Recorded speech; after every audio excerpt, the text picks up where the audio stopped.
هنالك أيضا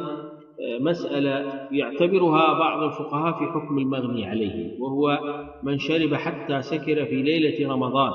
وكان مسبقا قد نوى الصوم. بعض الفقهاء يعتبرون أن هذا الصوم صحيح إذا لم يأكل أو يشرب أو يجامع، لأنه يعتبرون بأنه قد وقع في معصية وإثم عظيم، ولكن من حيث ظاهر الصوم صحيح، ولكن من حيث الأجر لا أجر له، بل إنه قد حمل وزرا. أما بعض الفقهاء فيعتبرون بأنه من فعل هذا الأمر، وكما ذكرنا في الدروس السابقة بأن الذنوب والمعاصي وخاصة الكبائر منها تبطل صيام الصائم، فأكثر فقهاء الأمة على أنه عاصيا بسكره،